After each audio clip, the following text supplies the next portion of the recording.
প্রায় 6 ঘন্টার ভয়াবহ আগুন, একের পর এক গ্যাস সিলিন্ডার বিস্ফোরণ। নতুন বছরের শুরুতে যখন নতুন করে পথ চলা শুরু, তখনই সব হারানোর যন্ত্রণা চেতলা নন্দীগ্রাম বস্তিতে। পুড়ে গেছে আশ্রয়, আসবাব, কারো পুড়ে গেছে মেয়ের বিয়ের জন্য কিনে রাখা গয়না। বিয়ের গয়না ফয়না কিছু ছিল, টাকা ক্যাশ টাকাও কিছু ছিল, কিছু বাঁচেনি। আমরা এখন বুঝতে পারি তখন আমাদের বিছনার মধ্যে 4 জনে, তখন আমাদের মাথার উপর অলরেডি উপর জ্বলে জ্বলে প্লাস্টিক পড়ছে, আমরা বেরোতেও পারতাম না, 4 জনের ভেতরে ছিলাম। ইটের ওপর ইট সাজিয়ে যারা কোনো মতে 4টে দেওয়াল খাড়া করেছিলেন, তাদের আবার শূন্য থেকে শুরু করতে হবে। ঘটনা নেপথ্যে অন্তর্ঘাত, তেমনই আশঙ্কা ঝুপড়িবাসী থেকে মেয়রের। রাত 1:30 নাগাদ আগুন লাগে চেতলা লকগেটের কাছে বন্দরের জায়গায় থাকা ওই ঝুপড়িতে।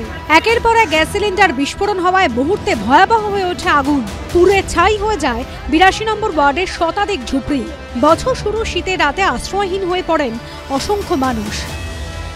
পুরো এই ঝুপড়ি ভস্মীভূত হয়ে গিয়েছে এবং মেয়র ফিরহাদ হাকিম তার বাড়ি পাশেই, তিনি কিন্তু সারা রাত প্রায় এখানে ছিলেন এবং যেমনটা তিনি জানাচ্ছেন যে এটা পোর্টের জায়গা এবং পোর্টের জায়গার সঙ্গে ইন্টারেস্ট আছে এরকম কোনো ব্যক্তি হতে পারে যে তিনি খালি করাতে চান এবং সেই কারণে এই অন্তর্ঘাত ঘটে থাকতে পারে। আমার খুব অবস্থা খারাপ, সব ভেঙে পুড়ে সব নষ্ট হয়ে গেছে, আর কিছুই নেই। আমার বাচ্চা কাচ্চা নিয়ে সব শুয়েছিলাম রাত্রেবেলা, তো এবার ছোট বাচ্চাটা কেঁদে উঠেছে বলে আমি বাইরে বেরিয়েছিলাম। রাতেই ঘটনাস্থলে ছুটে আসেন ওয়ার্ডের কাউন্সিলর এবং মেয়র। দমকলের 6টি ইঞ্জিনের চেষ্টায় বেশ কয়েক ঘন্টা পর নিয়ন্ত্রণে আসা আগুন। এদিন দুপুরে এলাকায় আসে ফরেনসিক দল, সংগ্রহ করা হয় নমুনা। আজকে ফরেনসিক টেস্ট হচ্ছে, কারণটা জানার দরকার আছে, পুলিশও রয়েছে। আমি বলেছি যে ওটা অন্তর্ঘাত নাকি দেখার জন্য। জায়গাটা খালি করানোর জন্য অনেকেই ব্যস্ত হয়ে পড়েছিল, সব পোর্টে যারা ইন্টারেস্টেড নেওয়ার জন্য। এটা আমরা দেখে নিচ্ছি, গরিব মানুষকে এভাবে উচ্ছেদ করা যায় না। আমরা পাশে আছি এবং কর্পোরেশন থেকে আবার আমরা একটা টেম্পোরারি শেড বানিয়ে দিচ্ছি। দমকল এবং পুলিশ সূত্রে খবর, ঘটনায় হতাহতের কোনো খবর নেই। আগুন লাগার কারণ খতিয়ে দেখা হচ্ছে।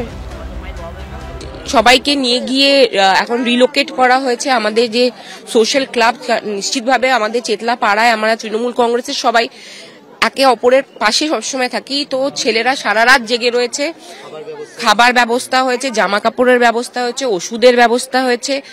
যার ডকুমেন্টস গুলো হয়ে গেছে সেটা বাবা নিজে দেখে যে কিভাবে ডকুমেন্টস গুলো, কারণ ডকুমেন্টস ছাড়া তো আমরা কাজ করতে পারবো না। অগ্নিকাণ্ড নিয়ে কোনো মন্তব্য করতে চায়নি বন্দর কর্তৃপক্ষ।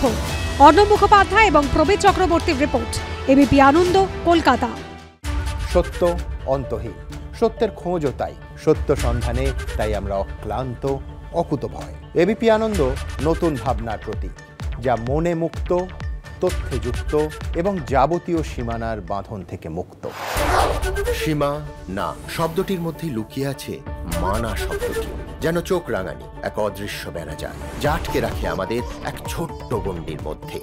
একমাত্র সঠিক খবরই গড়ে তুলবে এক মুক্ত সমাজ। সেই জগৎ গড়ার লক্ষ্যে কোনো সীমানার ঠুকুটি আমরা মানব না।